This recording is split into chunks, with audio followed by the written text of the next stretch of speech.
Hello, everyone. Annette here, also known as Grandma D.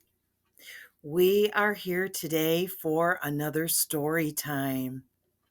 I am so excited to bring to you today the third story in our Disney Princess series. Today, we are going to read a story called A Promising Day with Pocahontas. It's a story about keeping promises. Now, we all know the importance of standing by your word and keeping your promises to others. Now, there may be times when you may promise something to someone and you may not be able to keep your promise. But if you apologize to them or explain to them the reasoning and try to make it right, that's good too. But it is important to keep your promises. So today, we are going to read about what happens with Pocahontas and keeping promises. But before we get started with our story, I just want to say that I'm glad you're here. And I'm so glad that you decided to spend this time with me today and to have our story time together. It means so much to me. And again, I'm so glad you're here. And I hope that you will or have your adult like my channel, like this video, and click the notification bell so that you will know each time a new Storytime video comes out. So, without further ado, we are going to get started and read A Promising Day.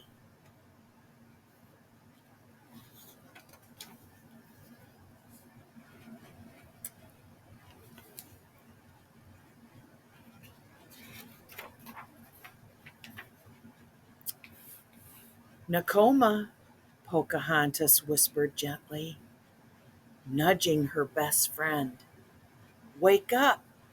You promised to go fishing with me. Fishing? Today? Nakoma mumbled. I'm ready. Her voice trailed off as she fell asleep again. Come on, Pocahontas urged. It's going to be a beautiful day. Have you ever gone fishing? I have. It's so much fun. Eventually, Nakoma got up and looked outside. Beautiful day? Pocahontas, the sun isn't up yet. Then she sighed. All right, a promise is a promise. Let's go. Can we at least have breakfast? Nakoma groaned. I brought it with me, assured Pocahontas, playfully pushing her friend outside. I think she really wants to go really bad. She doesn't want to wait. See, she's got a bag there. I bet that's got their food in it. I love how quiet and peaceful the land is just before the sun rises, Pocahontas sighed. All the animals that hunt at night are back in their nests and burrows, and the daytime hunters aren't awake yet. Me either, said Nakoma, giggling. Suddenly, Nakoma grinned. Come on, race you to the river, she yelled as she darted down the path. There's the river. Do you like the early mornings when it's quiet and the birds are barely chirping because they're still tucked in their nest? That's one of my favorite times of day. While the girls were off fishing, Chief Padawan was waking up with the sun. He began his daily morning walk through the village. Pocahontas normally catches up with me by now, the chief thought. She must be back home again. Oh, I wonder where she's off to now, the chief muttered quietly, peeking into their home. I hope she remembers that she said she'd deliver food to the Weenwalks today. There's the chief. He's looking for Pocahontas. He doesn't know she went fishing. The chief walked back through the village, but he didn't find Pocahontas. He walked to the planting fields, but he didn't see her there either. Then he climbed the bluff overlooking the valley. Still, he didn't see her. Pocahontas! The chief's booming voice echoed through the valley. Uh-oh, uh-oh. He's looking for her.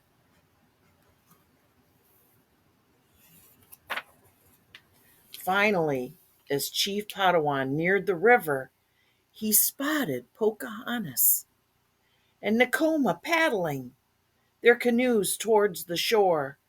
The two friends were laughing excitedly.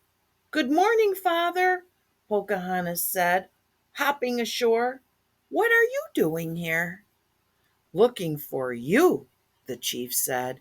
"Did you forget your promise?" "Of course not, Father," Pocahontas said. Look at, they got bags in the back of their canoes. I bet they're full of fish. "Look at how many fish we caught," Nakoma said, proudly displaying a string of fish. It looks like you might have enough to feed the entire village for a week," the chief said, smiling. "I thought I'd take the Weenwalks some fish too," Pocahontas said. "That's why we got up so early." "Good," said the chief.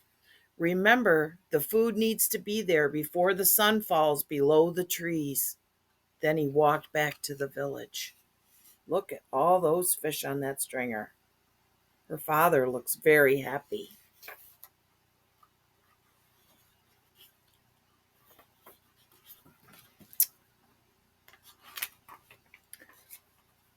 "I told young Cleo that I'd help him pick the corn this morning," said Nakoma as they reached the village.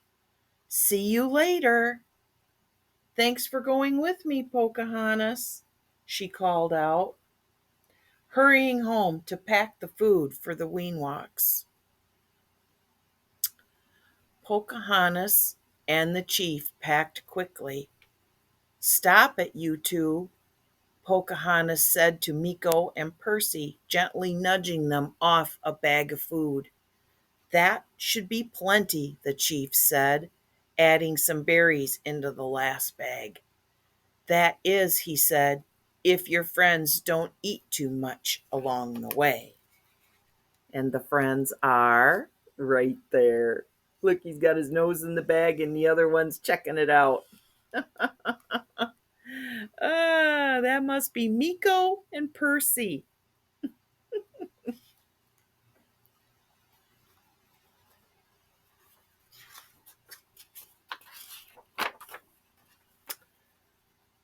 "Hello, Flit," Pocahontas said to her feathered friend.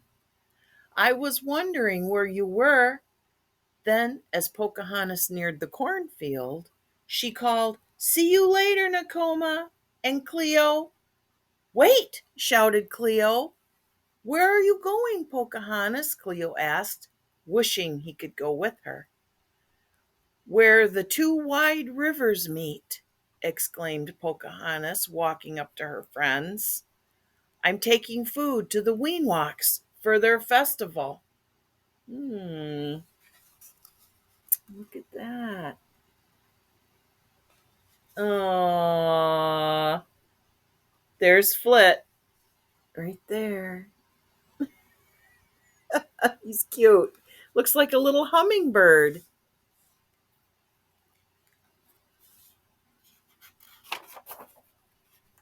"Can I go with you?"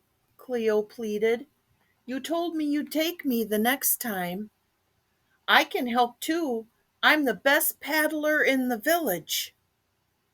"Wait a minute, Cleo," Nakoma said.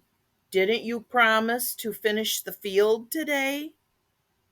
"Well, yes," he admitted, But picking corn is just so boring. And didn't you tell your parents you'd get their permission before going anywhere on the river? Nakoma said. Well, yes, Cleo replied. But they'd let me go because I'm with Pocahontas. Let's just go. It'll be our secret. Please, please. Uh-oh. Hmm. I wonder if that could turn into a problem.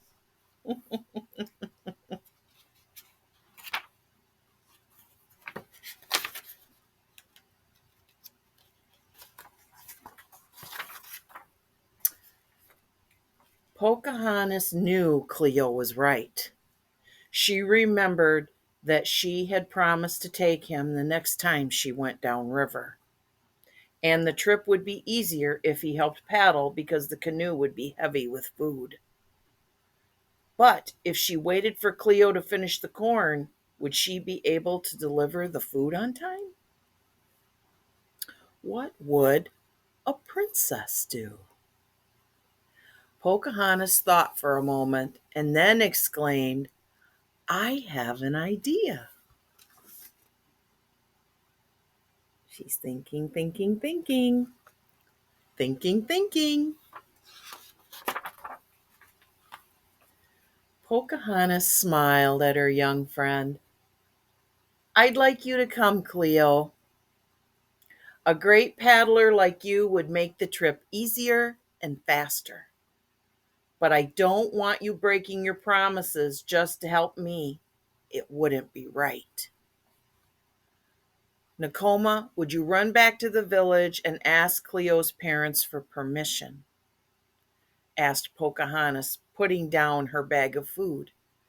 Then I could stay here and help Cleo finish the field and still deliver the food on time. Hmm, that sounds like a good idea, don't you think? All right, said Nakoma. Great idea, Pocahontas, Cleo shouted excitedly. I bet we finish before Nakoma gets back, he said quickly, picking corn again.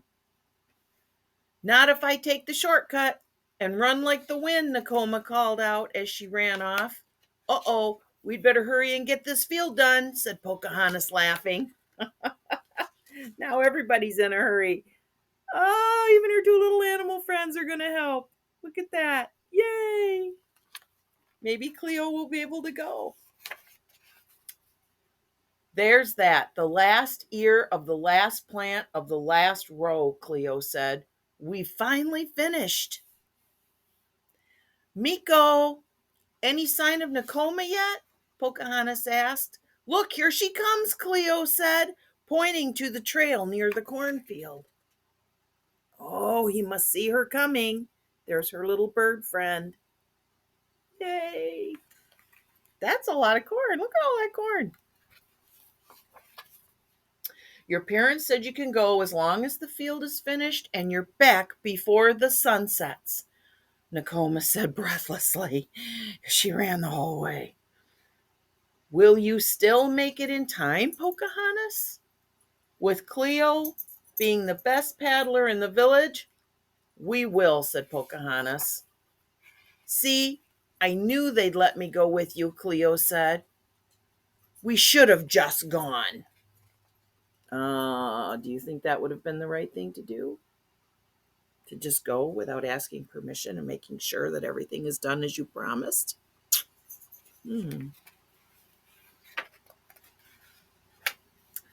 Pocahontas stopped at her canoe.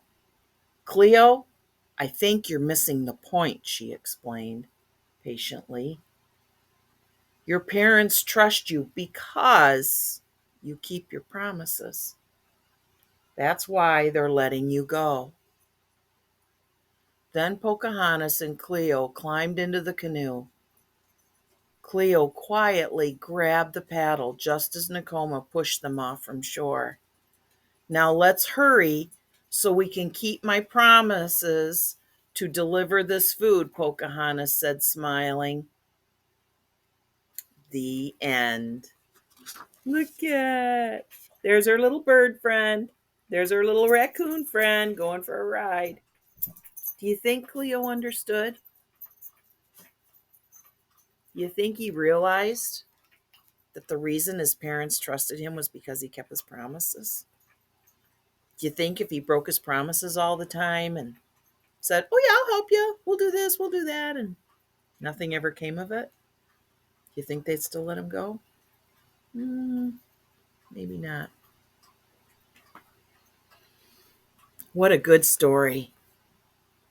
What a good way that Pocahontas handled the situation. That was wonderful. And I hope that you enjoyed this story, A Promising Day, as much as I enjoyed reading it to you. It's such a great story. Pocahontas is such a wonderful young lady. I was very proud of her. She made good choices. And I hope that you will stay and see our next series, our next video in the series. And I have it here to give you a sneak peek of the next story in our series. Watch Out, Ariel, a story about paying attention. I'm sure a lot of you know Ariel very well and all her little underwater friends, and I hope you will come back for next time as we read the next story in our series, which will be story number 4. So for today, I'm so glad that you were here to read A Promising Day with me. I'm so glad you're here, and I'm so excited to be able to read to you, and I want you to know that Grandma D loves you very much and that I think about you all the time. And I hope that no matter where you are in the world, whether you're getting ready to go to bed at night, all tucked in, or whether you're getting up in the morning to go to school or to start your day outside with your friends, or whether it's the middle of the afternoon and you're with your adult or your friends listening to Grandma read to you, that I love you and I think about you. So this is Grandma D sending you warm hugs and butterfly kisses. Until next time, for another story. We'll talk soon. Bye-bye for now.